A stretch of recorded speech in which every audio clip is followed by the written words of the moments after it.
الشيطان الرجيم بسم الله الرحمن الرحيم الحمد لله رب العالمين الرحمن الرحيم مالك يوم الدين إياك نعبد وإياك نستعين اهدنا الصراط المستقيم صراط الذين أنعمت عليهم غير المغضوب عليهم ولا الضالين.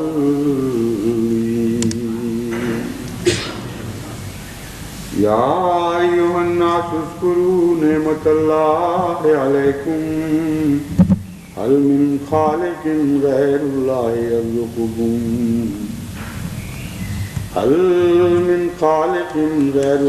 يرزقكم من السماء والأرض لا إله إلا هو فأنى تؤفكون.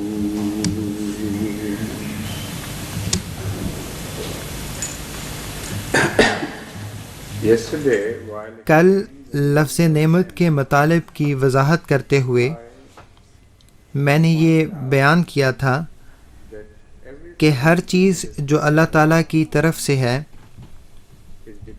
وہ قرآنی بیان کے مطابق ایک نعمت قرار دی گئی ہے.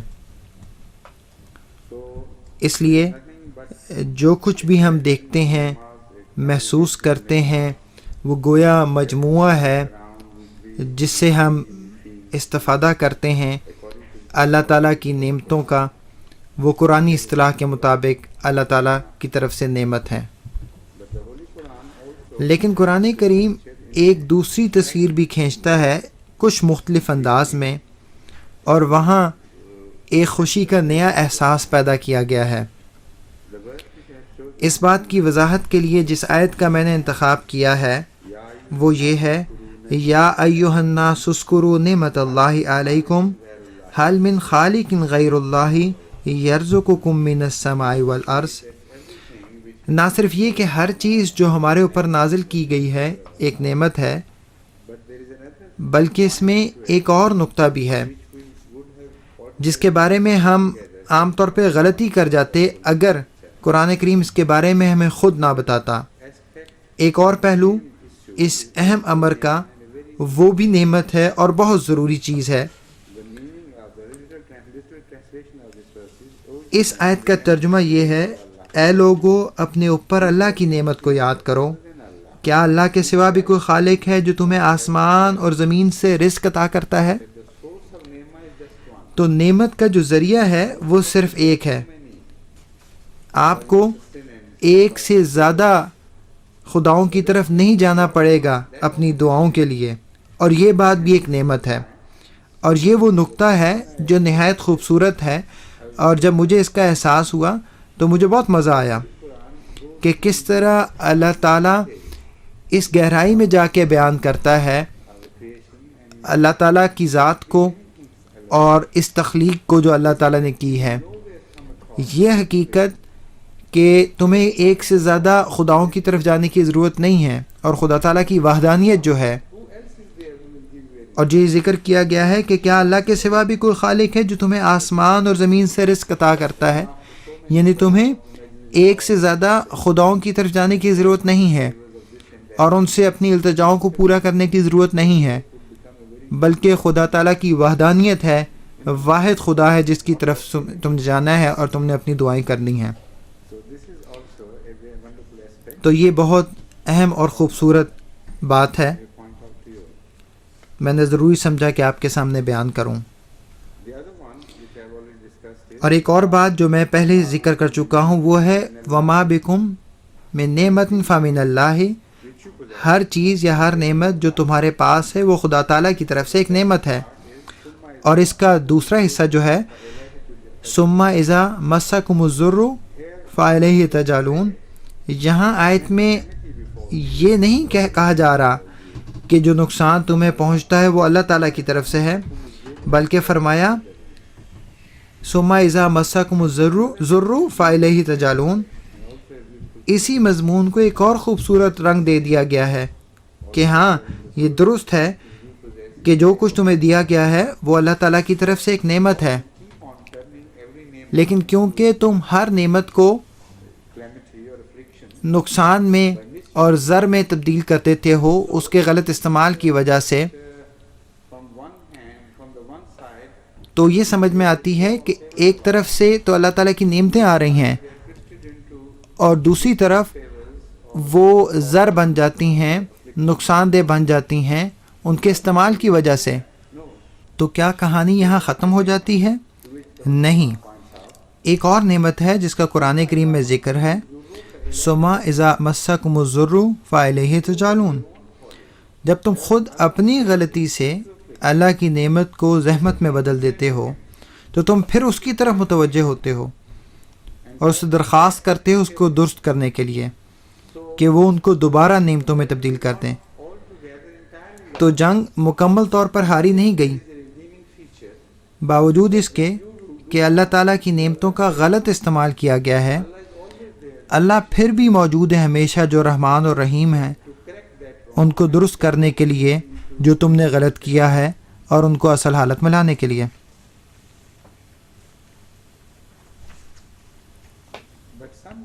لیکن کبھی کبھی ہر چیز کی کوئی حد ہوتی ہے، اور جب آپ بہت زیادہ آگے نکل جاتے ہیں تو وہاں سے پھر واپسی نہیں ہوتی، اور اللہ تعالیٰ جب فیصلہ کر لیتا ہے اور وہ کہہ دیتا ہے کہ بہت ہو گئی، تو پھر واپسی ممکن نہیں ہوتی۔ اور یہ وہ آیت ہے جو اس بات کی وضاحت کرتی ہے، ہر چیز کے بارے میں بہت زیادہ احتیاط کرنے کی ضرورت ہوتی ہے۔ ہر چیز جس طرح ہے اسی طرح نہیں لینی چاہیے، یا یہ نہیں سمجھنا چاہیے کہ جو کچھ بھی ہم کر لیں نقصان کچھ نہیں ہوگا، ورنہ واپسی ممکن نہیں ہوتی۔ ذالک بأن اللہ لم یکن یغیر نعمت انعمها علی قوم حتی یغیروا ما بانفسہم وان اللہ سمیع علیم۔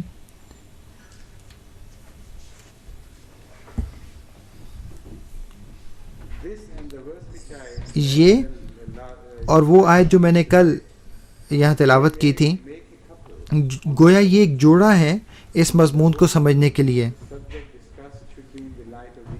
اور یہ جو مضمون ہے ان دونوں آیات کی روشنی میں سمجھنا چاہیے۔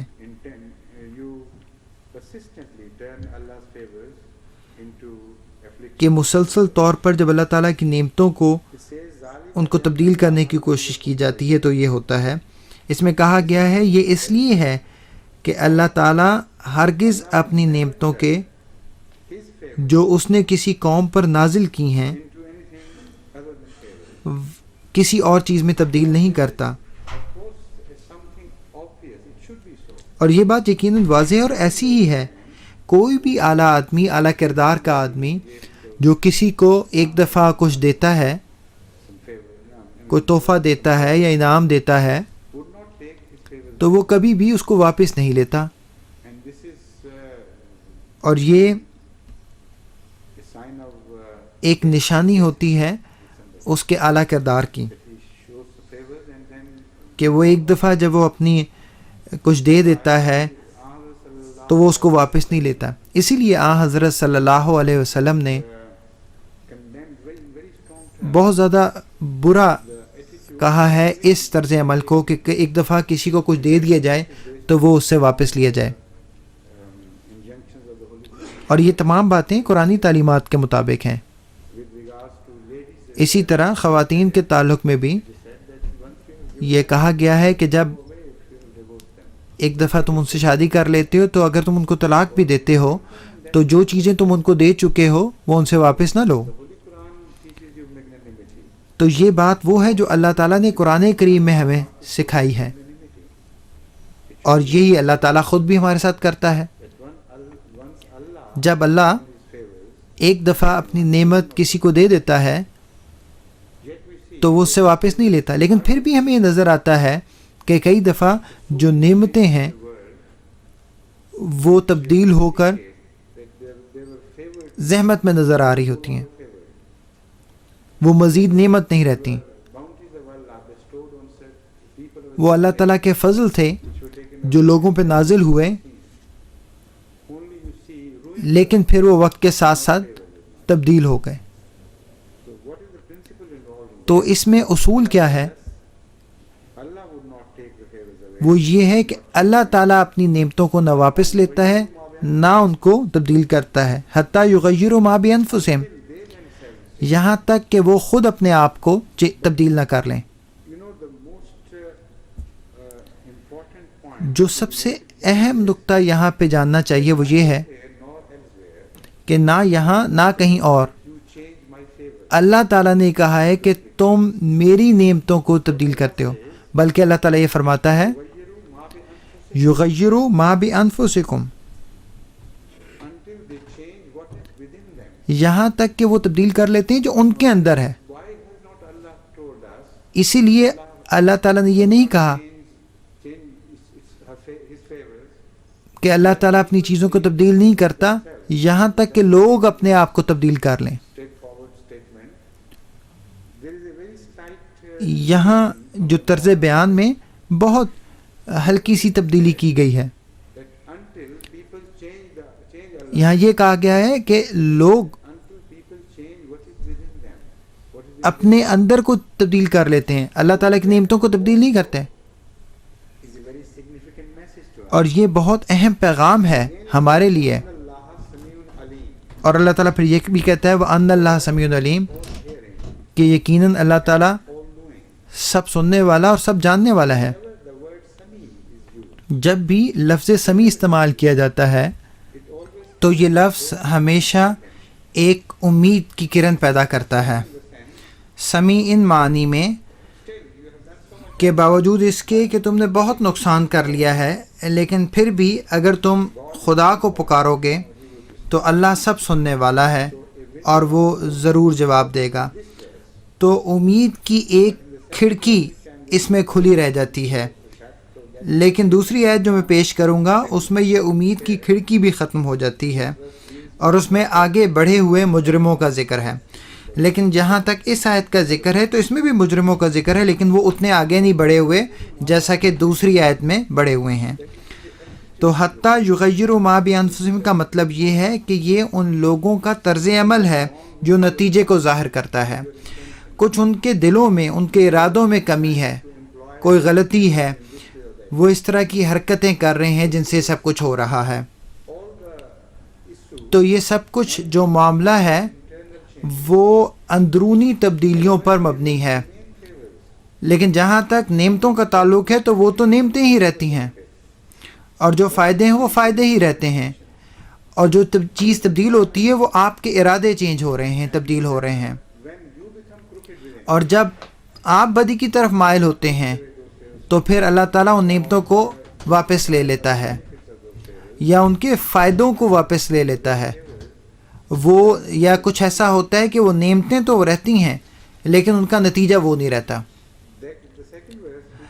اور وہ جو دوسری آیت جس کا میں نے ذکر کیا ہے وہ زیادہ آگے بڑھے ہوئے مجرموں کا ذکر کرتی ہے. وہ یہ ہے ان اللہ لا یغیر ما بقوم حتی یغیروا ما بانفسہم واذا اراد اللہ بقوم سوءا فلا مرد لہ وما لہ من دونہ من واق. یہاں کوئی کھڑکی نہیں کھلی رہتی واپسی کے راستے کی. اللہ تعالیٰ کہتا ہے کہ جب اللہ تعالیٰ ارادہ کر لیتا ہے ان لوگوں کے اعمال کی وجہ سے، ان لوگوں کی بدی کی وجہ سے، اور وہ بہت زیادہ آگے ان بدی کے راستوں میں نکل چکے ہیں، تو اس کا نتیجہ یہ نکلتا ہے کہ پھر اللہ تعالیٰ فیصلہ کرتا ہے کہ اب ان کے لیے کوئی واپسی کا راستہ نہیں ہوگا، ان کو ضرور سزا دی جائے گی ان کے ارادوں کی وجہ سے. جب یہ فیصلہ ہو جاتا ہے آسمانوں پر تو پھر کوئی کمی واقع نہیں ہوتی. تو پھر اللہ تعالیٰ کی جو نعمتوں کے راستے ہیں وہ بند ہو جاتے ہیں اور وہ لوگ ان کو بدی بنانے میں بہت آگے نکل چکے ہوتے ہیں. اور وہ اس سے واپسی کی طرف نہیں آتے، بلکہ وہ کھلے طور پر اس کا انکار کرتے ہیں، بلکہ اس کا مزاح بھی کرتے ہیں، اس پہ طنز بھی کرتے ہیں، اس کا تمسخر بھی کرتے ہیں۔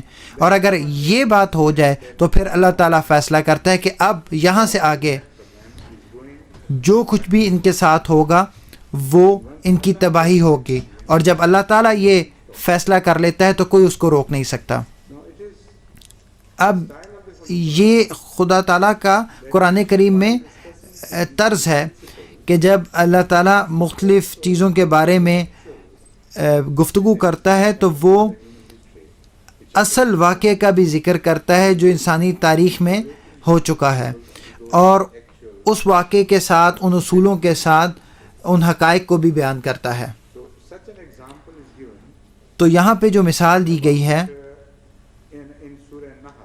وہ سورہ نحل میں دی گئی ہے، جو سبا کی قوم کے بارے میں، سبا کے لوگوں کے بارے میں ہے۔ اللہ تعالیٰ قرآن کریم میں اس میں فرماتا ہے وَضَرَبَ اللَّهُ مَثَلًا قَرْيَةً كَانَتْ آمِنَةً مُطْمَئِنَّةً يَأْتِيهَا رِزْقُهَا رَغَدًا مِّن كُلِّ مَكَانٍ فَكَفَرَتْ بِأَنْعُمِ اللَّهِ فَأَذَاقَهَا اللَّهُ لِبَاسَ الْجُوعِ وَالْخَوْفِ بِمَا كَانُوا يَصْنَعُونَ وَلَقَدْ جَاءَهُمْ رَسُولٌ مِّنْهُمْ فَكَذَّبُوهُ فَأَخَذَهُمُ الْعَذَابُ وَهُمْ ظَالِمُونَ فَكُلُوا مِمَّا رَزَقَكُمُ اللَّهُ حَلَالًا طَيِّبًا وَاشْكُرُوا نِعْمَتَ اللَّهِ إِن كُنتُمْ إِيَّاهُ تَعْبُدُونَ۔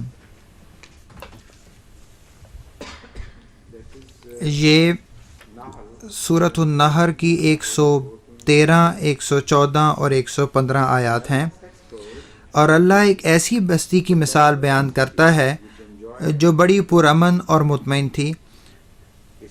اس کے پاس ہر طرف سے اس کا رزق بافراغت آتا تھا، پھر اس کے مکینوں نے اللہ کی نعمتوں کی ناشکری کی تو اللہ نے انہیں بھوک اور خوف کا لباس چکھا دیا، پہنا دیا ان کاموں کی وجہ سے جو وہ کیا کرتے تھے۔ اور یقیناً یہاں پر جو مترجم ہے اس کو بہت مشکل پیش آتی ہے عربی سے انگریزی یا اردو میں کرنے میں، اور وہ اس کو صحیح طرح نہیں کر پاتا۔ اس آیت کے جو الفاظ ہیں فَأَذَاقَهَا اللَّهُ لِبَاسَ الْجُوعِ وَالْخَوْفِ بِمَا كَانُوا يَصْنَعُونَ، اللہ نے انہیں چکھنے پر چکھا دیا بھوک اور خوف کا لباس ان کے کاموں کی وجہ سے جو وہ کیا کرتے تھے۔ اب مترجم یہاں ضرور مشکل محسوس کرتا ہے کیونکہ لباس کو چکھا نہیں جاتا، لیکن وہ یہاں یہ بھول جاتا ہے کہ جو بھوک ہے اس کو چکھا جا سکتا ہے، کیونکہ بھوک کا ایک اپنا مزہ ہوتا ہے، کیونکہ اس کا کھانے سے تعلق ہے۔ تو یہ کہنے کے بجائے کہ فَأَذَاقَهَا اللَّهُ الْجُوعَ، قرآن کریم کہتا ہے فَأَذَاقَهَا اللَّهُ لِبَاسَ الْجُوعِ۔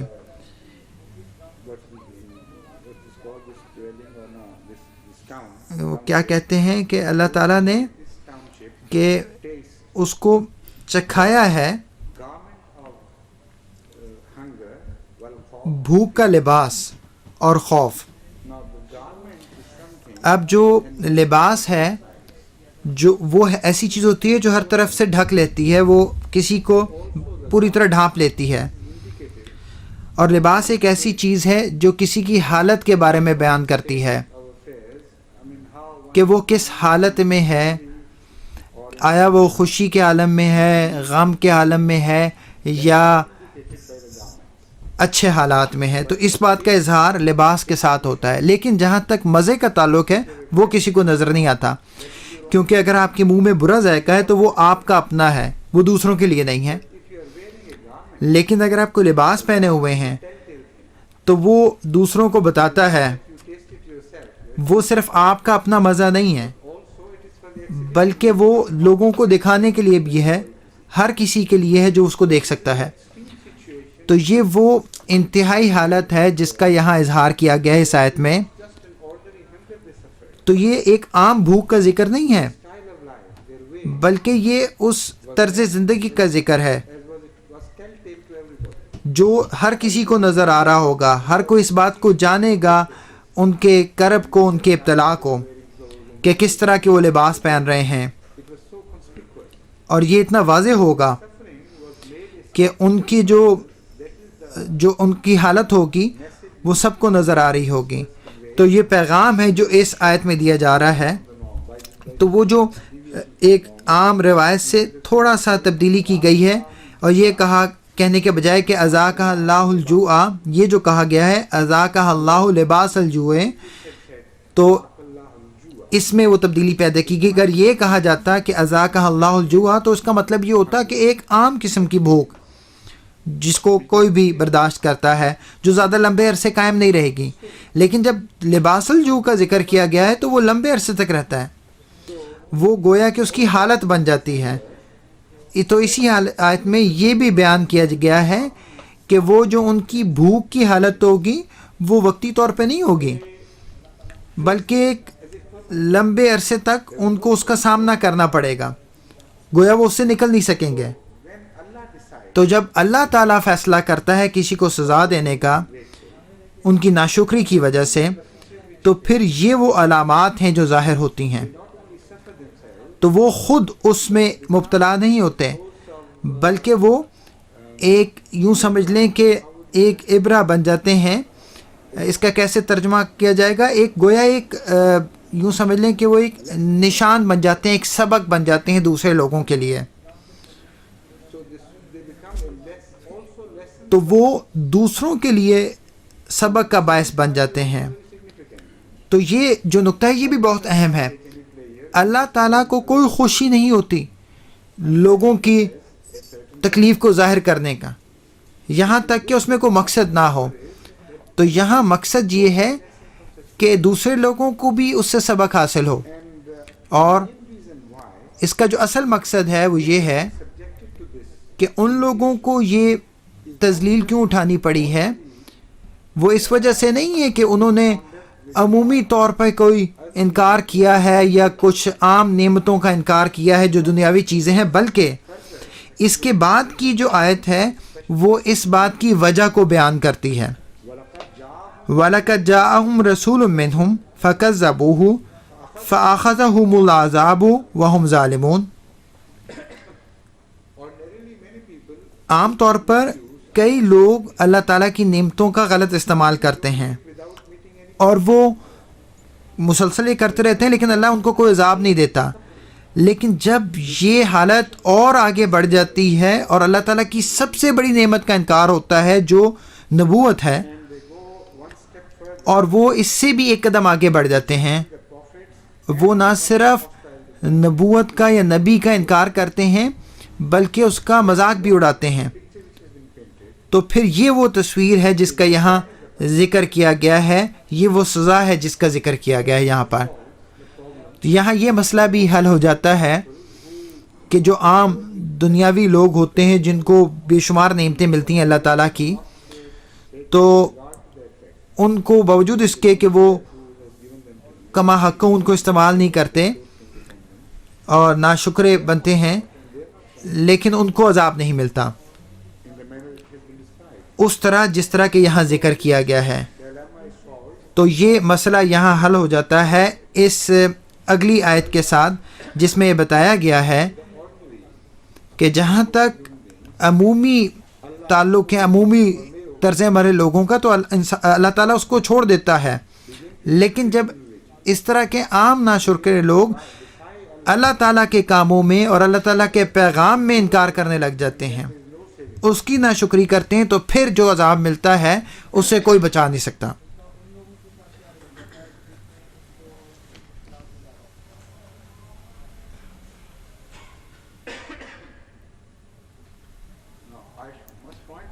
یہاں میں اس بات کا بھی ضرور ذکر کرنا چاہوں گا کہ چند مذاہب کے مطابق، یا مجھے یہ کہنا چاہیے کہ کچھ جو مذاہب کے علماء کے نزدیک کچھ جو وضاحتیں ہیں ان کے مطابق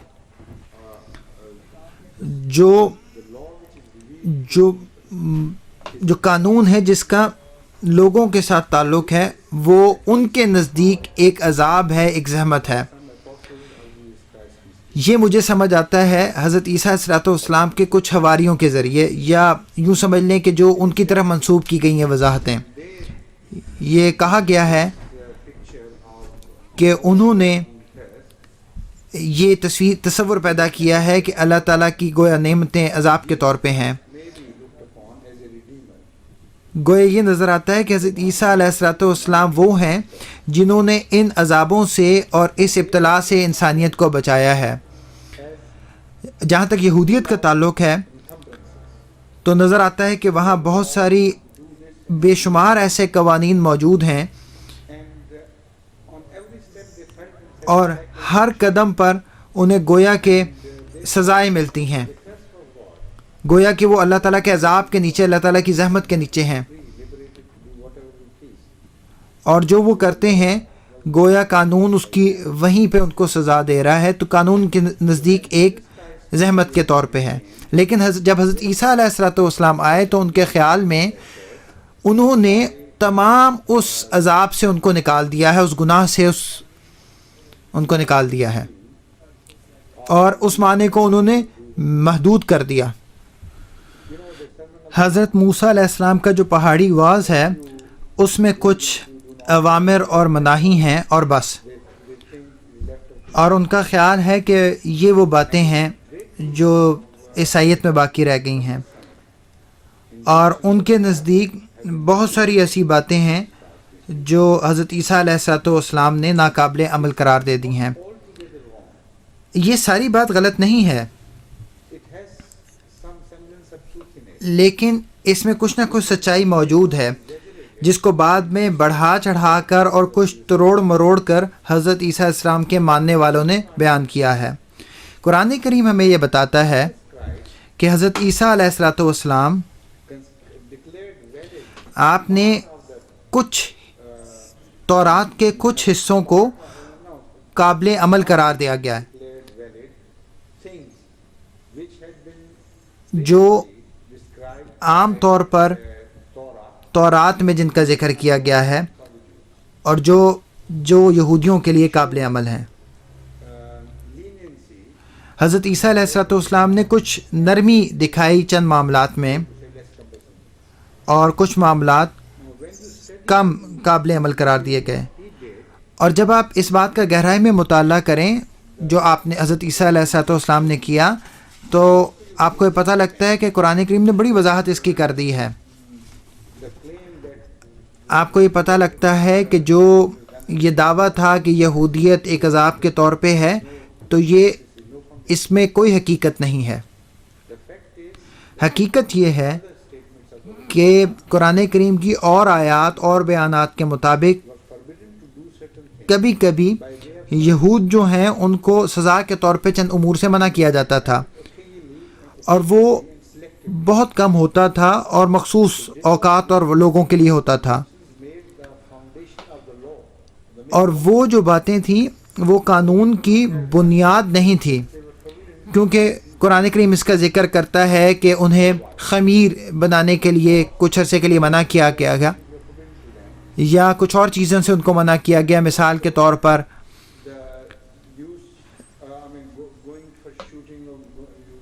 شکار کرنا یا مچھلی پکڑنا منع کیا گیا سبت کے دن میں. تو یہ وہ معمولی چیزیں تھیں. ان تعلیمات کا جو اصل حصہ تھا وہ اصل بائبل کی تعلیمات نہیں تھیں. یہ وہ باتیں تھیں جو بعد میں شامل کی گئیں قرآن کریم کے مطابق، اور ان کے لیے بطور سزا کے طور پہ تھیں، کیونکہ وہ اللہ تعالیٰ کی تعلیمات کو بگاڑتے تھے. تو ان کو مزید بگاڑ سے روکنے کے لیے کچھ ہدایات دی گئیں. جب حضرت عیسیٰ علیہ السلام آئے تو آپ نے ان کو ان زائد بوجھوں سے آزاد کر دیا،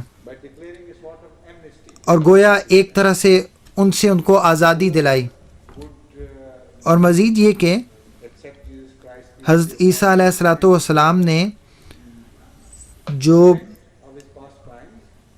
ماضی کی جو اصل بائبل کی تعلیمات تھیں ان کو آپ نے زندہ کیا، اور جو زائد باتیں تھیں جو بعد میں زائد شامل ہوئیں ان کو آپ نے ختم کیا. یہ وہ تصویر ہے جو قرآن کریم بیان کرتا ہے، اور قرآن کریم کی مختلف آیات میں اس موضوع پر گفتگو کی گئی ہے، اور یہ وہ تصور تھا اور تصویر تھی۔ تو اس کو غلط سمجھا گیا ہے کچھ عیسائیوں نے، اور ان کا یہ خیال ہے کہ یہودیت کی تمام تعلیمات غلط ہیں اور ان پہ عمل کرنا ضروری نہیں ہے۔ تو یہ بالکل ممکن ہی نہیں ہے کہ اللہ تعالیٰ ایسے کسی نبی کو بھیجے اور اس کو جو تعلیمات دے وہ بہت محدود ہوں۔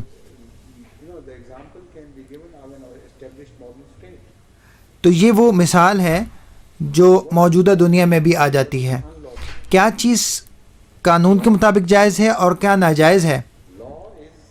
قانون ایک مدد کے لیے ہوتا ہے کہ انسان زندگی کو کیسے گزارے، اور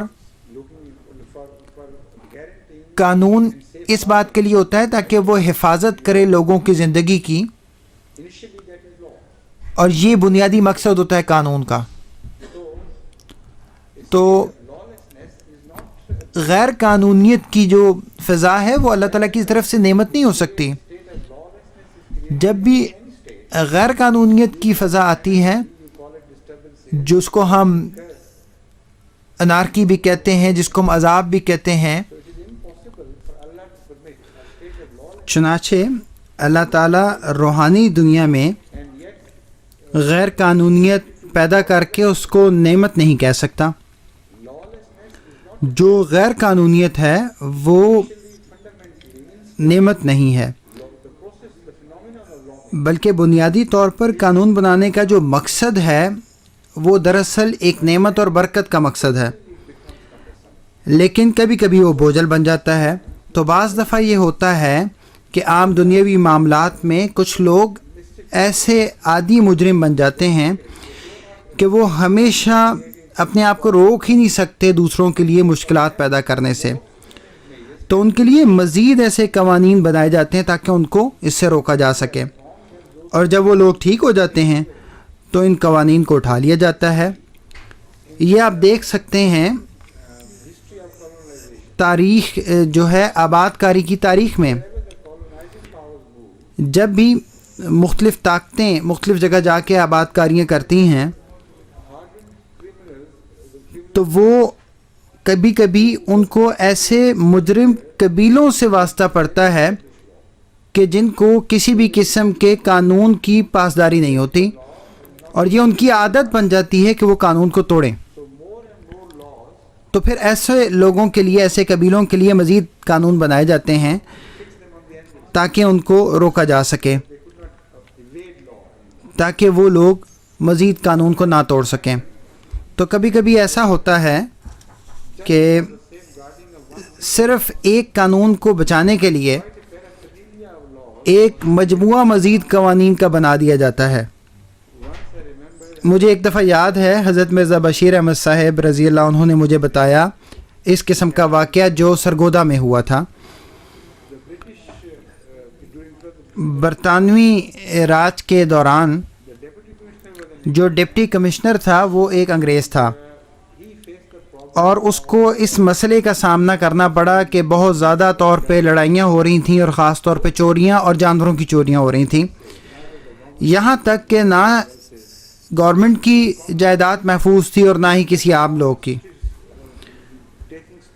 تو عام طور پہ تو وہ بہت زیادہ قانونی چارہ جوئی کرتا تھا، اور کسی بھی قسم کا فائدہ کسی مجرم کو نہیں دے رہا تھا اور نہ ہی قانون کو، اور وہ قانون کی بہت زیادہ پاسداری کرنے کی کوشش کرتا تھا،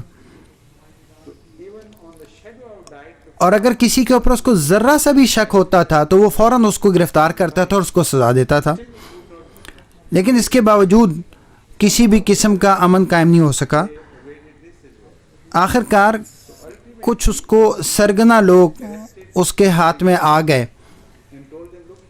اور اس نے ان کو کہا کہ تم دیکھو کہ آج کے بعد قانون اب ختم ہو گیا ہے، کیونکہ تم کسی قانون کی پاسداری نہیں کرتے، اس وجہ سے میں بھی کسی قانون کی پاسداری نہیں کروں گا۔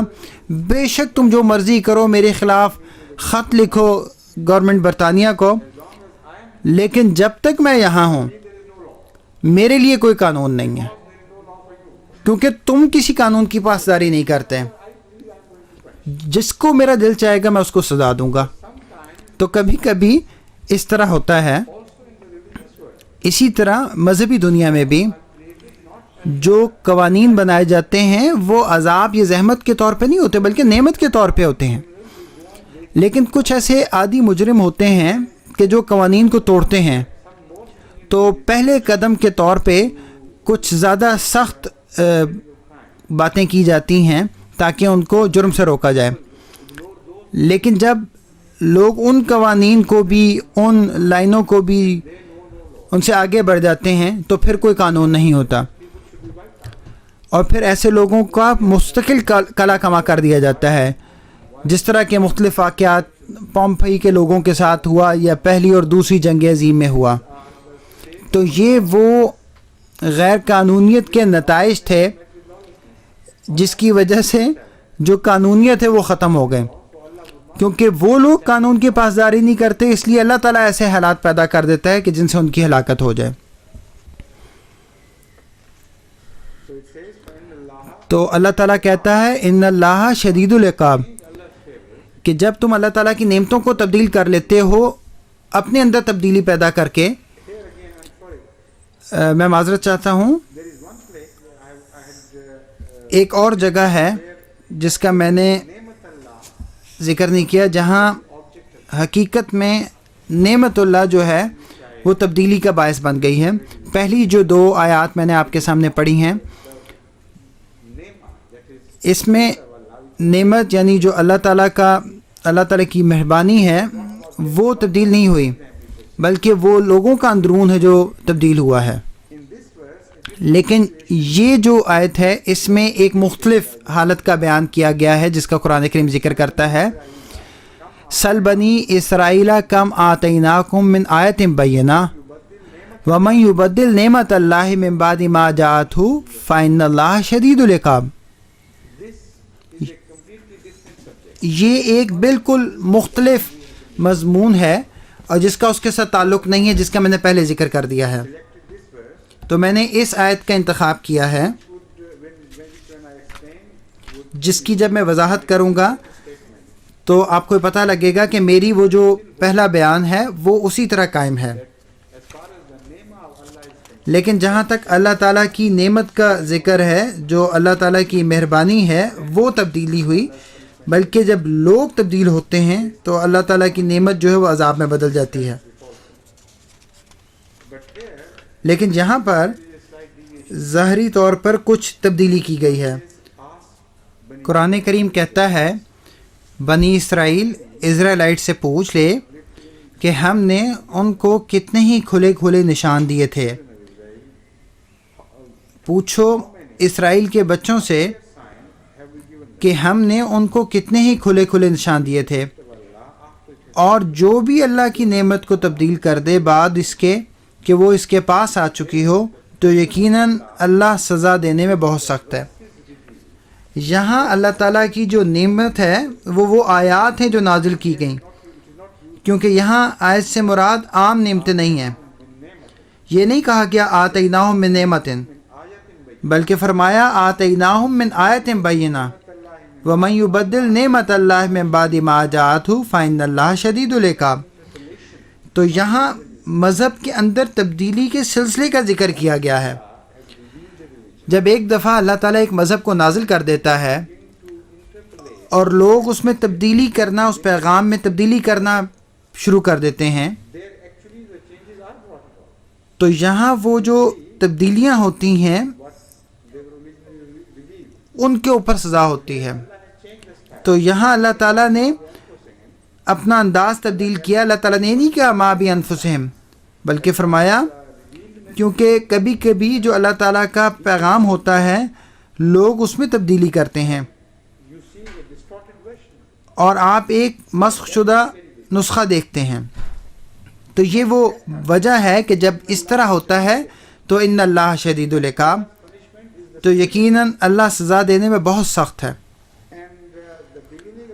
اور اس آیت کی جو ابتدا ہے وہ بتاتی ہے کہ اسرائیلیوں سے پوچھو کہ انہوں نے یہ کام کیا ہے.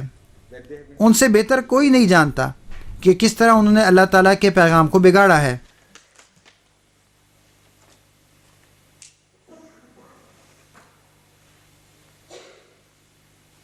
Now this is further clarified یہ اس کی مزید وضاحت ہوتی ہے that when they change the favor, it is the message of کہ جب وہ اللہ تعالیٰ کی نعمت کو بگاڑتے ہیں تو وہ دراصل اللہ تعالیٰ کا پیغام ہوتا ہے جس کو وہ بگاڑتے ہیں، faith turned into اور جو ان کے جو عقائد ہوتے ہیں وہ شرک میں مبتلا ہو جاتے ہیں rejection of messages. اور وہ انکار میں پڑ جاتے ہیں اللہ تعالیٰ کے پیغام کا.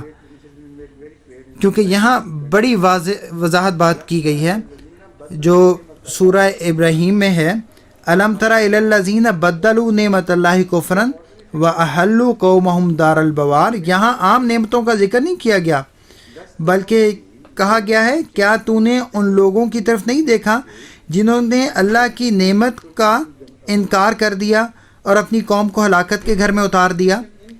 یہاں یہ جو ترجمہ ہوا ہے انکار کا یہ درست نہیں ہے. By Nema, یہاں نعمت سے مراد the favor of prophethood, نبوت کی نعمت ہے and that is not changing to ingratitude. اور اس کا انکار نہیں ہوتا بلکہ یہ کفر ہو جاتا ہے. So the appropriate translation here should have تو یہاں صحیح ترجمہ یہ ہونا چاہیے کہ نعمت کا کفر کرنا، اللہ تعالیٰ کے پیغام کا انکار کرنا. یہاں نعمت واضح طور پر اللہ تعالیٰ کا پیغام ہے یعنی نبوت ہے. تو جب لوگ اس حد تک دور نکل جاتے ہیں کہ وہ تبدیلیاں کرتے ہیں اللہ تعالیٰ کے پیغام میں، تو پھر وہ اپنے عقائد کو کفر کی حالت میں ڈال دیتے ہیں جو انکار ہے. اور یہاں پر جو تمام پیغام ہے اس کو تبدیل کر دیا جاتا ہے، اس کو منسوخ کر دیا جاتا ہے. اور یہ سب سے بڑا گناہ ہے اللہ تعالیٰ کی نعمتوں کے انکار میں سے اس نعمت کا انکار.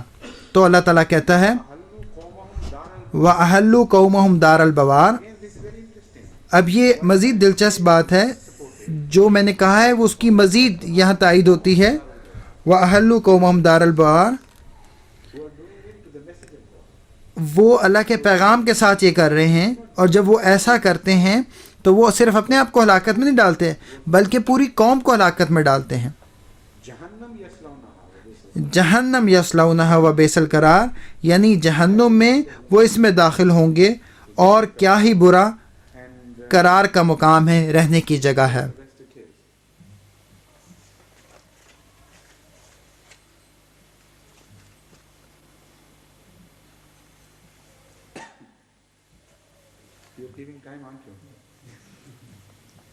آپ وقت پہ نگاہ رکھے ہوئے ہیں. میرا خیال ہے کہ ہم اس پہلو کو مکمل کر لیں، تو ابھی وقت ہے. تو جہاں تک اس نعمت کے بارے میں تعلق ہے، تو جب آپ اس پہلو سے جائزہ لیتے ہیں اور یہ جانتے ہیں کہ وہ کون سے لوگ ہیں جن کو اللہ تعالیٰ نے شمار کیا ہے، جن کے اوپر اللہ تعالیٰ اپنی نعمت کا اظہار کرتا ہے، تو پھر آپ کو سورہ نساء کی اس آیت کی طرف آنا پڑتا ہے جو یوں ہے وَمَن يُطِعِ اللَّهَ وَالرَّسُولَ فَأُولَٰئِكَ مَعَ الَّذِينَ أَنْعَمَ اللَّهُ عَلَيْهِم مِّنَ النَّبِيِّينَ وَالصِّدِّيقِينَ وَالشُّهَدَاءِ وَالصَّالِحِينَ وَحَسُنَ أُولَٰئِكَ رَفِيقًا، جس کا مطلب یہ ہے اور جو بھی اللہ کی اور اس رسول کی اطاعت کرے، اس رسول کی اطاعت کرے، تو یہی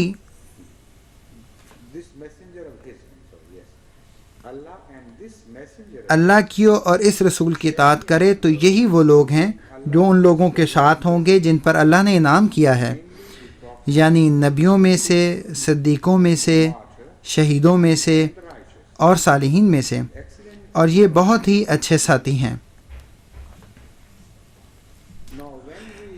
جب ہم اللہ تعالیٰ کی نعمتوں کے بارے میں پڑھتے ہیں قرآن کریم کی اور آیات میں، تو ہم اس نتیجے پہ پہنچتے ہیں کہ ہر کوئی جو تخلیق کیا گیا ہے اس کے اوپر اللہ تعالیٰ کی نعمتیں اس تک پہنچی ہیں، اور جو غیر شعوری دنیا ہے اس میں بھی یہ نعمتیں موجود ہیں. تو اس کی جو لسٹ ہے وہ بہت طویل ہے.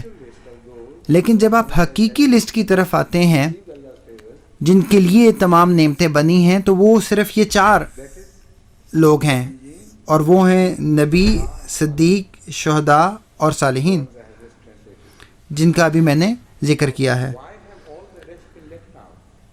لیکن سوال یہ پیدا ہوتا ہے کہ کیوں باقیوں کا یہاں ذکر نہیں کیا گیا؟ اس کا میں نے گزشتہ دن بھی ذکر کیا تھا، کیونکہ اصل جو نعمتیں ہیں وہ روحانی نعمتیں ہیں. لوگوں کو روحانیت میں ترقی کرنے کے لیے تمام دنیاوی نعمتیں دی گئی ہیں، گویا ایک تیاری کے طور پہ ہیں روحانی زندگی کے لیے.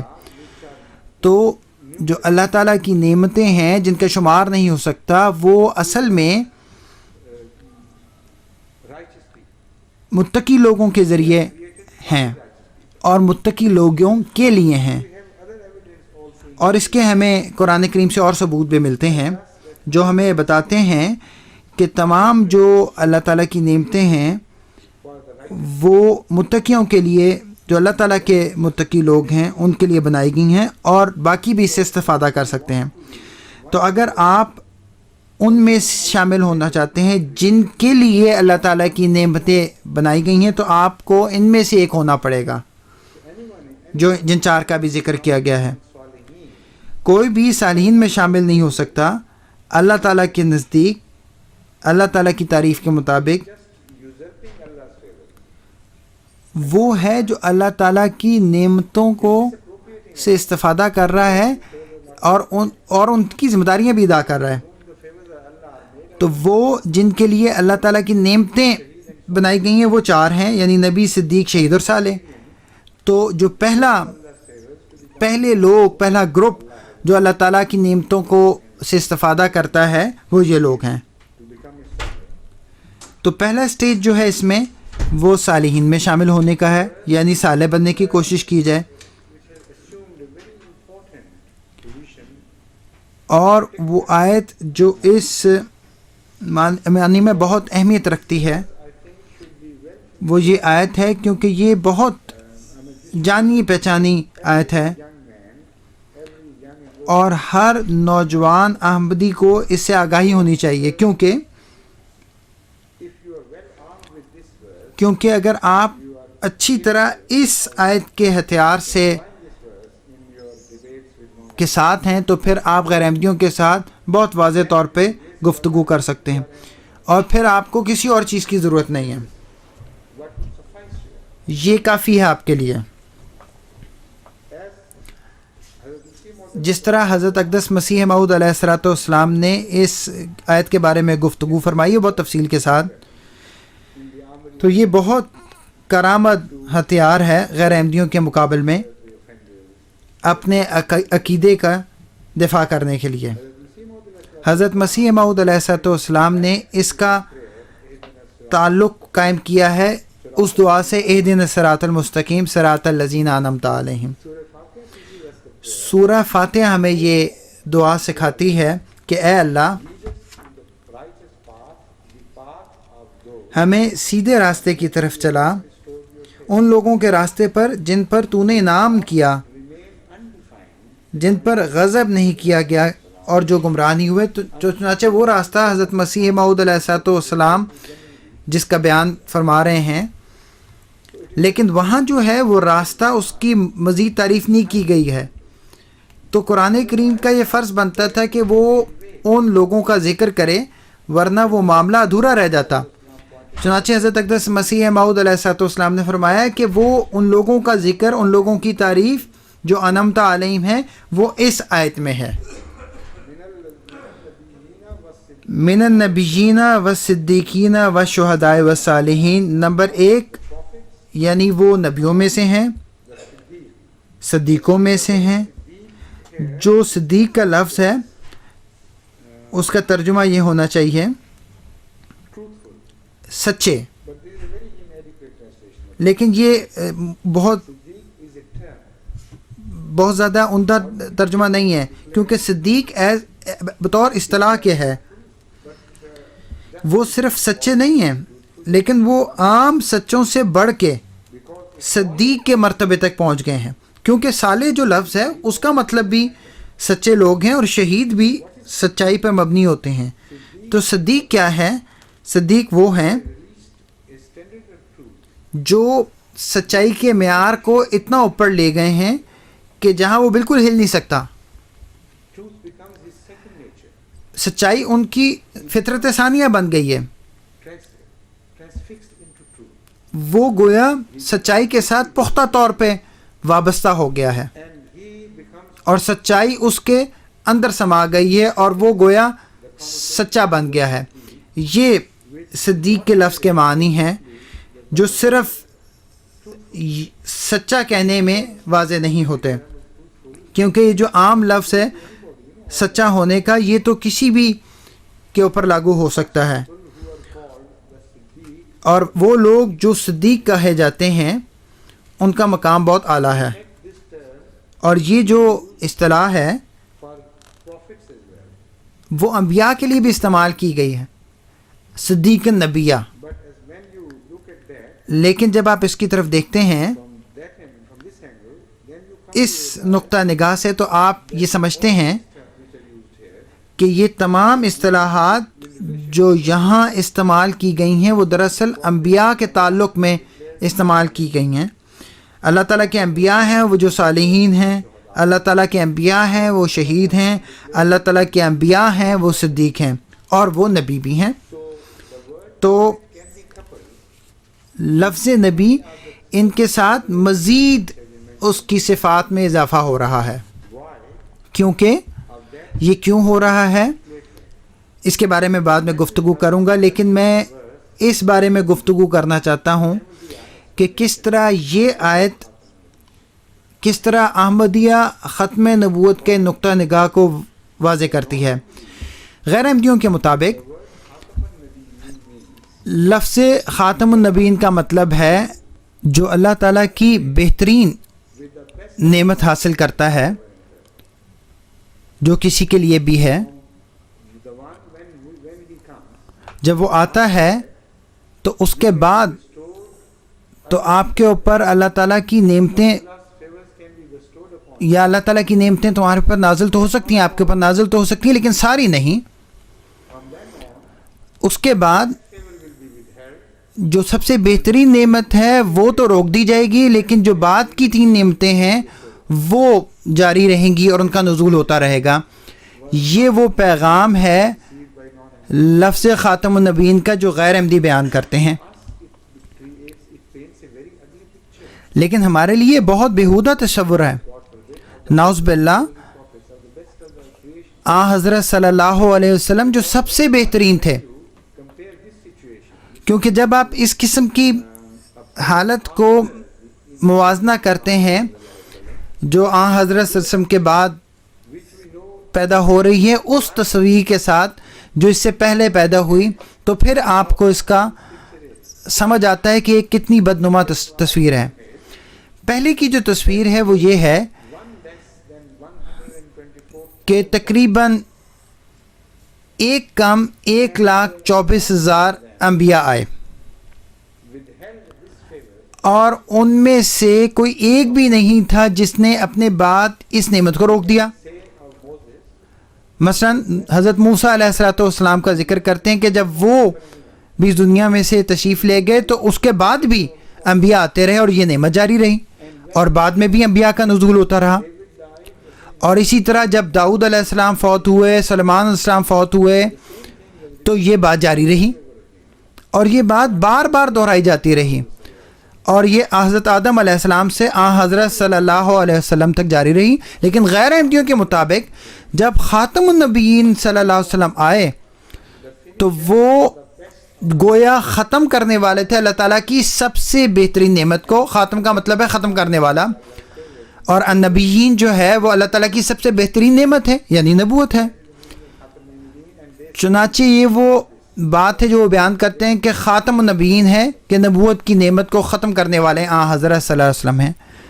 جب آپ اس طرح اس پس منظر میں دیکھتے ہیں لفظ خاتم النبیین کو تو پھر آپ کو مزید خطرہ محسوس ہوتا ہے، کیونکہ نظر وہاں لکھا یہ ہے ما کانا محمد ابا احد من رجالکم ولکن رسول اللہ و خاتم النبیین، کہ آن حضرت صلی اللہ علیہ وسلم کے جو دشمن تھے وہ یہ کہہ رہے تھے کہ محمد پیغمبر صلی اللہ علیہ وسلم ان کا کوئی بیٹا نہیں ہے، اور عرب کے معاشرے میں یہ ایک بہت بری بات سمجھی جاتی تھی کہ اگر کوئی صرف اس کی بیٹیاں ہوں اور اس کا کوئی بیٹا نہ ہو، یا اس کی بیٹیاں بھی نہ ہو، اور اس کو وہ ابتر قرار دیتے تھے،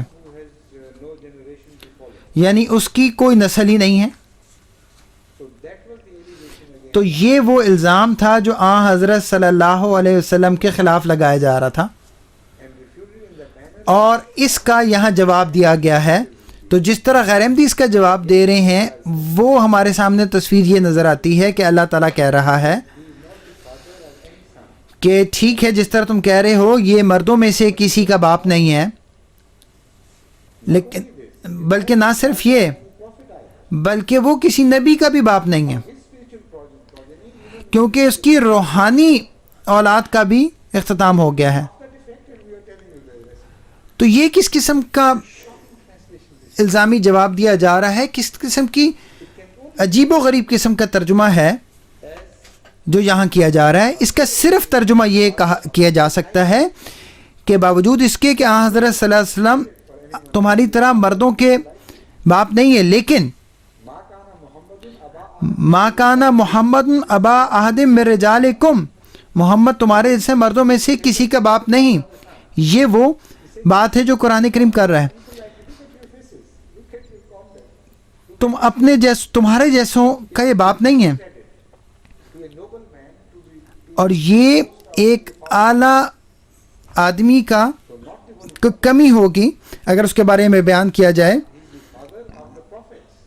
لیکن اصل بات یہ کہ وہ باپ ہے انبیاء کا، اور یہ روحانی طور پہ تمام نبیوں کا باپ ہے، وہ بھی جو اس سے پہلے تھے ان کا بھی. کیونکہ یہ جو بحث ہے اس میں زیادہ وقت لگ جائے گا، لیکن باپ کا بیٹے سے اور بیٹے کا باپ سے کیا تعلق ہوتا ہے؟ جو بیٹا ہوتا ہے وہ اپنے باپ کی خو پہ ہوتا ہے، اور اگر وہ اپنے باپ کی کردار کو اپنے اندر نہیں رکھتا، کسی اور کے کردار کو اپنے اندر اپناتا ہے، تو وہ اس کا بیٹا بن جاتا ہے. تو یہ بیٹے اور باپ کا جو تعلق ہے روحانی دنیا میں، اس کا کوئی اندازہ نہیں ہے. اس لحاظ سے جو بیٹے ہیں وہ باپ سے پہلے بھی پیدا ہو جاتے ہیں اگر وہ بعد میں آنے والے کے کردار پہ پیدا ہو رہے ہیں. چنانچہ لفظ خاتم النبیین کا مطلب یہ ہے کہ آپ صلی اللہ علیہ وسلم کے ذریعے انبیاء کی صداقت کو جانچا جائے گا. جہاں تک اللہ تعالیٰ کا تعلق ہے تو اللہ تعالیٰ یہ ظاہر کرنا چاہ رہا ہے کہ وہ انبیاء اگر حضرت محمد مصطفیٰ صلی اللہ علیہ وسلم کے کردار کو ظاہر کر رہے ہیں تو پھر وہ سچے نبی ہوں گے، کیونکہ پھر وہ روحانی طور پہ آن حضرت صلی اللہ علیہ وسلم کے بیٹے کہلائیں گے. اور اگر ان کا کردار آن حضرت صلی اللہ علیہ وسلم کے کردار سے مختلف ہوگا تو پھر وہ جھوٹے نبی قرار دیا جائیں گے، کیونکہ وہ روحانی طور پہ آن حضرت صلی اللہ علیہ وسلم کی اولاد نہیں ہوں گے. تو چنانچہ اس مضمون کو سامنے رکھتے ہوئے یہ معنی ہے کہ انبیاء کی اطاعت کرنا اور نبی صلی اللہ علیہ وسلم کی اطاعت کرنا، یہ وہ پیغام ہے جو لفظ خاتم النبیین میں دیا گیا ہے. جو آپ کی اطاعت کریں گے، آپ کے کردار کو اپنائیں گے، وہ لوگ ہیں جو حقیقی معنوں میں چنیدہ لوگوں میں شمار ہوں گے اور نبی ہوں گے. تو یہ جو احمدیہ نقطہ نگاہ ہے، یہ ہے جو اس آیت میں جس کو بیان کیا گیا ہے، جو سورہ نساء کی آیت ہے وَمَن يُطِعِ اللَّهَ وَالرَّسُولَ فَأُولَٰئِكَ مَعَ الَّذِينَ أَنْعَمَ اللَّهُ. جہاں تک پرانے انبیاء کا تعلق ہے تو جو آیت خاتم النبیین ہے اس میں اس کا ذکر ہو گیا ہے. ان کے ساتھ کیا سلوک ہوگا اور یہاں یہ آیت جو ہے اس سے آگے مضمون کو لے کے جاتی ہے. جو پرانے انبیاء تھے وہ انبیاء تھے کیونکہ ان کا تعلق حضرت صلی اللہ علیہ وسلم کے ساتھ یا وہ آسم کے کردار کو اپنے اندر رکھتے تھے. اور جہاں تک مستقبل کا تعلق ہے تو دروازہ آپ لوگوں کے لیے کھلا ہوا ہے. من یطع اللہ والرسول. اب قانون یہ ہے کہ جو کوئی اللہ تعالیٰ کی اطاعت کرے گا اور اس رسول کی اطاعت کرے گا، کسی اور رسول کا ذکر نہیں ہو رہا. تو یہاں بہت چنیدہ بات ہو رہی ہے. قرآن کریم یہ نہیں کر رہا کہ کسی بھی اور نبی کی قسمت جو ہے اس کا فیصلہ اطاعت پہ ہوگا، اور یہ کہتا ہے کہ اب کے بعد جو کوئی بھی اللہ تعالیٰ اور اس رسول کی اطاعت کرے گا، یعنی حضرت محمد صلی اللہ علیہ وسلم، فَأُولَٰئِكَ مَعَ الَّذِينَ أَنْعَمَ اللَّهُ.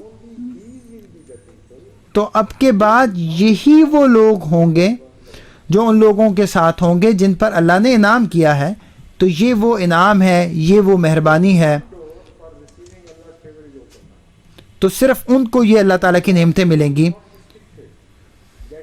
اور یہ جو دروازہ ہے یہ کھلا ہوا ہے، یہ بند نہیں ہوا. اور یہ اس آیت کے اگلے حصے میں بیان کیا گیا ہے، من النبیین والصدیقین والشہداء والصالحین. تو وہ نعمتیں جن کا نزول ہوگا اگر تم اللہ اور اسلام کے نبی حضرت محمد صلی اللہ علیہ وسلم کی اطاعت کرو گے تو تم ان میں شامل ہو جاؤ گے. تو جو سب سے پہلی نعمت ملے گی وہ ہے نبوت کی ہے، تاکہ لوگوں کو اس بات کی طرف توجہ دلائی جائے کہ وہ اسلام کے نبی حضرت محمد صلی اللہ علیہ وسلم کی کامل اطاعت کریں. تو یہ کیسے ہو سکتا ہے کہ اللہ تعالیٰ پہلی نعمت نبوت کا ذکر کرے، اور یہ نعمت وہ ہے جس کو اللہ تعالیٰ نے ختم کر دیا وہ حضرت صلی اللہ علیہ وسلم کے بعد ہمیشہ ہمیش کے لیے. یہ وہ دلیل ہے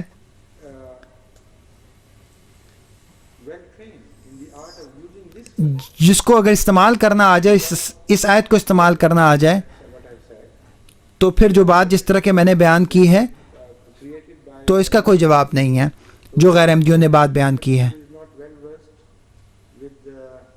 اگر احمدی اس آیت کے استعمال سے اچھی طرح آگاہ ہو جائیں تو پھر وہ کسی بھی قسم کی کھائی میں نہیں گر سکتے. میں آئندہ بھی اس کے بارے میں گفتگو کروں گا. اچھا، ابھی 10 منٹ ہیں، چلے میں اس کو پھر مکمل کرتا ہوں. یہ بہت واضح آیت ہے، اور جو غیر احمدی مولوی ہیں وہ اس سے بھاگنے کی کوشش کرتے ہیں کسی نہ کسی طرح. اور اس کا ثبوت یہ ہے احمدیت کی سچائی کا اس آیت کے حوالے سے کہ آپ ختم نبوت کی جو موومنٹ ہے اس کا مطالعہ کریں پاکستان میں.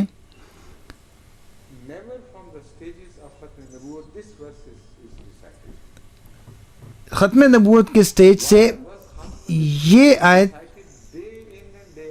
کبھی نہیں اس کی تلاوت کی جاتی. البتہ جو آیت خاتم النبیین ہے وہ صبح شام اس کی تلاوت کی جاتی ہے. جس طرح اردو میں کہتے ہیں نا ان کو سانپ سوکھ جاتا ہے اس آیت کے ذکر سے، تو یہ اردو کا محاورہ ہے. اور اس آیت سے گویا وہ سکتے کی حالت میں آ جاتے ہیں. اس آیت میں جو ان کا نقطہ نگاہ ہے تو پھر یوں پڑھنی چاہیے.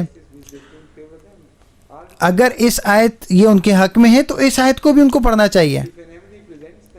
اور جب کوئی احمدی ان کے سامنے یہ آیت پیش کرتا ہے تو وہ اس سے بھاگنے کی کوشش کرتے ہیں اور مختلف قسم کے بہانے لگاتے ہیں. اور چند میں بہانے بھی آپ کے سامنے بیان کر دیتا ہوں. سب سے پہلے وہ کہتے ہیں من یطع اللہ والرسول فاولئک مع الذین انعم اللہ علیہم. یہ آیت کہتی ہے ان کے نزدیک کہ یہاں اللہ تعالیٰ جو گفتگو کر رہا ہے وہ قیامت کے دن کا ذکر کر رہا ہے. یہ اس دن کا ذکر ہے. Fantastic. دیکھیں کیسی عجیب بات ہے. When جب دوسرے انبیاء کا حوالہ دیا جائے تو ان کی اطاعت میں نبوت ملتی ہے the rewards of for such people are granted them here on this earth. اور ان کو وہ مل جاتی ہے. لیکن ملا کہتا ہے کیونکہ وہ نبی نہیں دیکھنا چاہتا, نبوت سے بھاگنا چاہتا ہے, جس سے وہ اس کو بہت زیادہ ڈر ہے, اس کو بہت زیادہ خطرہ ہے, تو وہ کہتا ہے کہ ہم باقی نعمتوں کو بھی رہنے دیتے ہیں, ہمیں ان کی بھی ضرورت نہیں ہے. پوری آیت کو ہی جانے دو, ہمیں نہ نبوت کی ضرورت ہے, نہ صدیقیت کی ضرورت ہے, نہ شہادت اور نہ صالحیت کی ضرورت ہے. یہ تمام جو انعامات ہیں جو اللہ تعالیٰ جن کا وعدہ کر رہا ہے, یہ موت کے بعد ملیں گے, گویا موت کے بعد دوبارہ جی اٹھنے پہ ملیں گے. تو یہ ایک طریقہ ہے اللہ تعالیٰ کی نعمتوں سے بھاگنے کا. اور دوسری بات یہ ہے, وہ یہ کہتے ہیں کہ یہاں اللہ تعالیٰ من النبیین نہیں کہہ رہا, بلکہ اللہ تعالیٰ کہہ رہا ہے مع الذین انعم اللہ. اور جو لفظ ما ہے اس کے مختلف معنی ہیں, جبکہ وہ جانتے ہیں کہ وہ غلط ہیں, لیکن وہ اس طرح بتانے کی کوشش کرتے ہیں. جو احمدی اس بات کو اچھی طرح نہیں جانتے ہیں تو ان کو غلطی لگ جاتی ہے. وہ یہ کہتے ہیں ماں کا مطلب ہے ساتھ. تو ترجمہ یہ ہوگا کہ جو کوئی اللہ تعالیٰ اور اس کے رسول کی اطاعت کرے گا تو وہ ان لوگوں کے ساتھ ہوں گے, ان میں سے نہیں ہوں گے. اب دوبارہ یہ جو بات ہے, یہ جو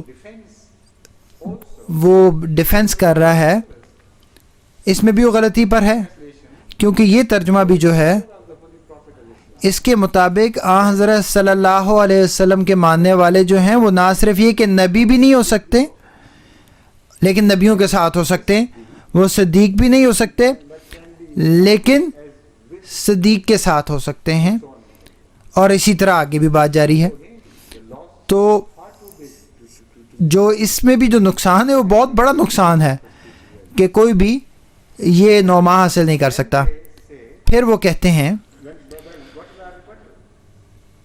حقیقت یہ ہے کہ لفظ ما جب اچھے معنی میں استعمال ہوتا ہے تو ہمیشہ اس کا معنی میں ہوتا ہے, یعنی من ہوتا ہے. اس کا مطلب ساتھ یا ماں نہیں ہوتا.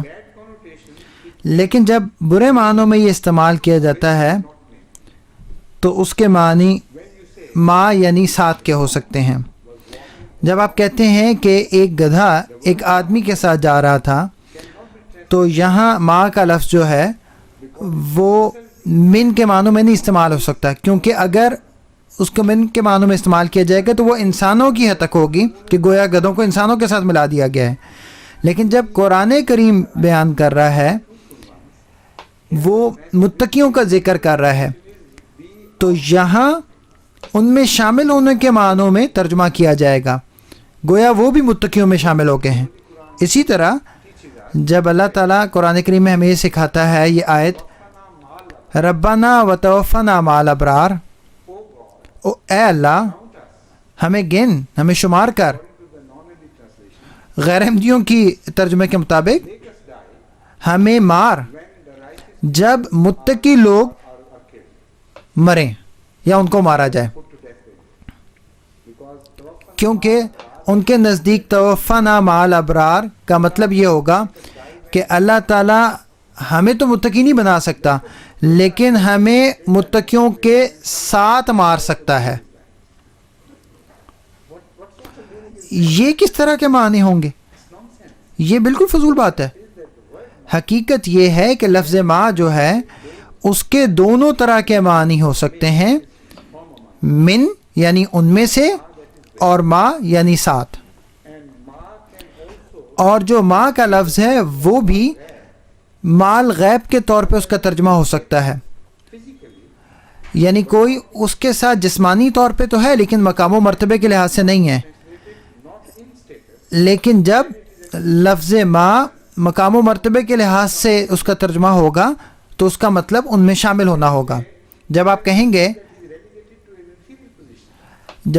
گویا وہ ان سے بہت کم درجے کا ہے. مثلا آپ کہیں گے کہ ایک کتا اپنے مالک کے ساتھ جا رہا ہے ماں کے معنوں میں، تو اس کا مطلب یہ ہوگا کہ وہ ان میں سے نہیں ہے، وہ اس سے کمتر ہے اور مختلف ہے، ایک جانور ہے اور وہ صرف جسمانی طور پہ اس کے ساتھ چل رہا ہے. لیکن جب آپ کہیں گے کہ ایک بیٹا اپنے باپ کے ساتھ جا رہا ہے تو اس کا مطلب یہ ہوگا کہ وہ اسی میں سے ہے. جب آپ کہیں گے کہ زید لوگوں کے ساتھ جا رہا ہے، چل رہا ہے، تو اس کا مطلب یہ نہیں ہوگا کہ وہ گویا ان میں سے نہیں بلکہ ان میں سے ہے، وہ کتے یا گدھے کی طرح نہیں ہوگا. تو جب ماں ساتھ کے معنوں میں استعمال ہوگا تو اس کا مطلب ہوگا کہ وہ ان میں سے نہیں ہے اور وہ ان سے کمتر ہے. تو یہ اگر بات حضرت صلی اللہ علیہ وسلم کی امت کے بارے میں کہی جائے تو یہ بہت بڑی ان کی حد تک ہے. گویا وہ ان میں سے، ان چنیدہ لوگوں میں سے شامل نہیں ہو سکتے لیکن ان کے صرف ساتھ چل سکتے ہیں، گویا وہ ان سے مختلف ہیں. یہ غیر احمدیوں کے نزدیک ترجمہ ہے، لیکن میں ان کو بتاتا ہوں کہ بہت جلدی کرنے کی ضرورت نہیں ہے، کیونکہ جو لفظ ماں ہے اس آیت میں، اس آیت کے اختتام سے پہلے اس کا مطلب بتا دیا گیا ہے. کیونکہ جب اللہ تعالیٰ اپنے چنیدہ لوگوں کا ذکر کر رہا ہے تو وہ ماں کا لفظ دوہرا نہیں رہا بلکہ من کا لفظ استعمال کرتا ہے. تو ترجمہ ہوگا مع الذین انعم اللہ علیہم، یعنی من النبیین والصدیقین والشہداء والصالحین. یہاں لفظ من استعمال ہوا ہے جو ان کو کوئی اختیار نہیں دیتا مگر یہ کہ حضرت صلی اللہ علیہ وسلم کے ماننے والوں کو ان 4 گروہوں میں سے کسی ایک میں شمار کریں. کسی ایک میں کرنا پڑے گا، یا تو وہ سب سے نچلا درجہ جو صالحین کا درجہ اس میں شمار ہوں گے، یا سب سے اعلیٰ درجہ یعنی انبیاء میں شامل ہوں گے، لیکن وہ ان میں سے کسی ایک گروہ میں ضرور شامل ہوں گے. اور ان میں سے کسی ایک گروہ کا بھی انکار نہیں کیا گیا. یہ ان کو وہ حاصل کر سکتے ہیں اگر وہ حقیقی طور پر مسلمان ہوں گے. اب ایک اور تصویر بھی ہے جو اس کے ساتھ ہی بن جاتی ہے، اور وہ یہ ہے کہ جتنا بڑا نمونہ ہوتا ہے اتنا ہی زیادہ اعلیٰ طور پہ اس کو اپنانا پڑتا ہے. اس لیے یہ زیادہ امکان ہو جاتا ہے کہ آپ اس اعلیٰ نمونے تک پہنچ سکیں، اور وہ اتنا اعلیٰ نمونہ ہے کہ اس وقت تک آپ نہ بھی پہنچ سکیں تو نچلے درجوں کو ضرور پا سکتے ہیں. اگر آپ اس اعلیٰ نمونے تک بھی نہ پہنچ سکیں جو حضرت صلی اللہ علیہ وسلم کا مقام و مرتبہ ہے، تو بھی آپ کہیں نہ کہیں ضرور پہنچ جائیں گے. یا آپ یوں کہہ سکتے ہیں کہ وہ مقام و مرتبہ حاصل کرنا تو بہت مشکل ہے، لیکن آپ کم از کم مقام تک ضرور پہنچ سکتے ہیں جو آسان ہے. کیونکہ اس معاملے میں جو حضرت صلی اللہ علیہ وسلم کا معاملہ ہے، جو نبوت کا مقام ہے وہ بہت بلند کر دیا گیا ہے. اور بہرحال یہ وہ بات ہے، لیکن دروازہ بہرحال کھلا ہوا ہے، اور یہ بہت بڑا خراج تحسین ہے حضرت صلی اللہ علیہ وسلم کو. تو اگر آپ کو کسی خاص شخص سے آگے نکلنے کا اختیار نہ ہو تو یہ بات کوئی معنی نہیں رکھتی، یا یہ بات اس کو کوئی خراج تحسین یا پیش نہیں کرتی، اس کو کوئی فوقیت نہیں دیتی، بلکہ اس کے لیے خراج تحسین تو اس وقت ہوگا جب راستے کھلے رہیں اور پھر بھی اس کھلے چیلنج کے یہ بتا دیا جائے کہ کوئی بھی اس کے مقام و مرتبے کو حاصل نہیں کر سکتا.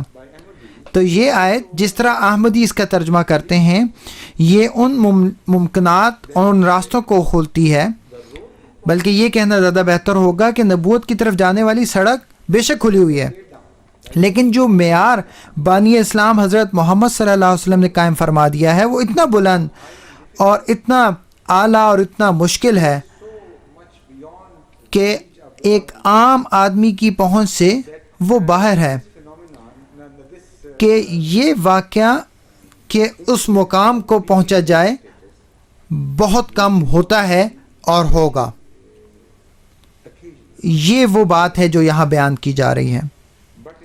لیکن دیگر الفاظ میں یہ بہت اہم ہو جاتا ہے. اور وہ کیا بات ہے، میں لازماً اس کی طرف بھی آتا ہوں، اس کا بھی ذکر کرتا ہوں.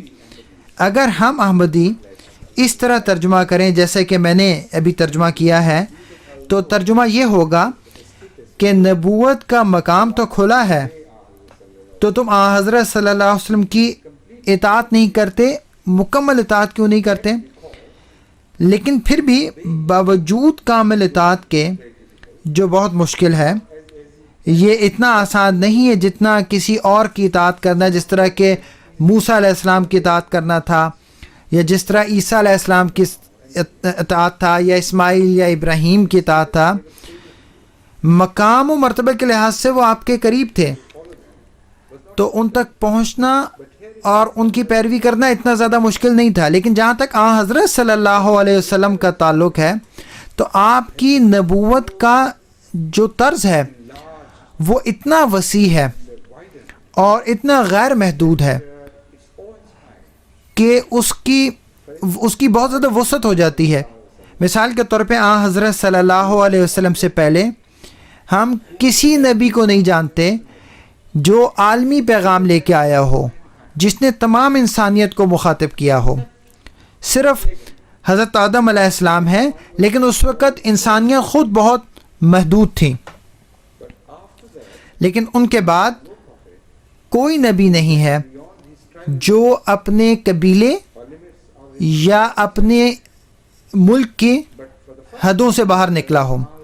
لیکن پہلی دفعہ آن حضرت صلی اللہ علیہ وسلم ہیں جنہوں نے یہ اعلان فرمایا کہ آپ صرف عرب کے نبی نہیں ہیں بلکہ تمام بنی نوع انسان کے لیے نبی ہیں. وہ کون سی آیت ہے؟ جی، قُلْ يَا أَيُّهَا النَّاسُ إِنِّي رَسُولُ اللَّهِ إِلَيْكُمْ جَمِيعًا. یہاں ایک اعلان ہے جو ہمیں پہلی دفعہ ملتا ہے. تو نبوت کا معیار اب گویا ایسی نبوت ہے جس میں عالمی کردار پایا جاتا ہے. پھر وہ تمام لوگوں کا اور تمام اوقات کے لیے نبی بن جاتے ہیں. اور آپ سے پہلے ہم جانتے ہیں کہ کوئی نبی نہیں جو تمام اوقات کے لیے نبی ہو. وہ وقت اور زمانے میں محدود تھے، اور حضور اکرم صلی اللہ علیہ وسلم لامحدود وقت اور زمانے میں ہو گئے. اور یہ بہت کم ہوتا ہے، اور یہ وہ مشکل ہے جس معیار کو لوگ نہیں پہنچ سکتے. اور یہ بہت کم ہو سکتا ہے.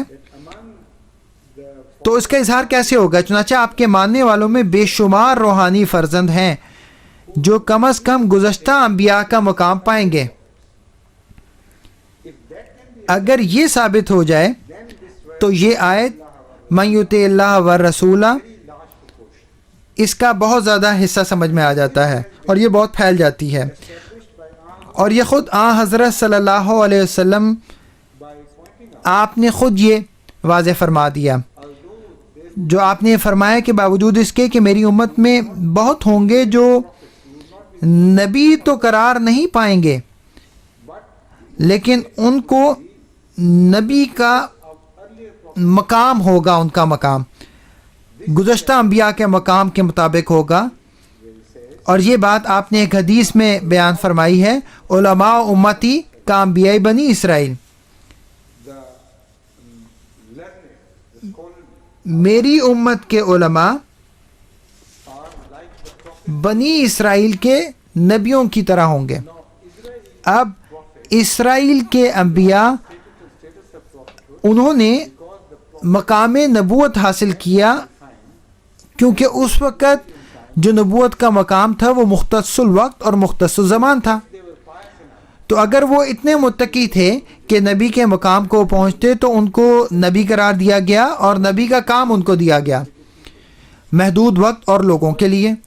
لیکن آپ صلی اللہ علیہ وسلم کے بعد اگر آپ کے ماننے والے وہی کام کرتے ہیں یا اس سے بڑھ کر بھی، پھر بھی وہ عالمی نہیں. اگر وہ اتنے ہی روحانی مرتبہ تک بلند ہو جائیں گے جیسے کہ پہلے نبی ہوئے، پھر بھی وہ نبی نہیں کہلا سکتے اصطلاحی طور پر.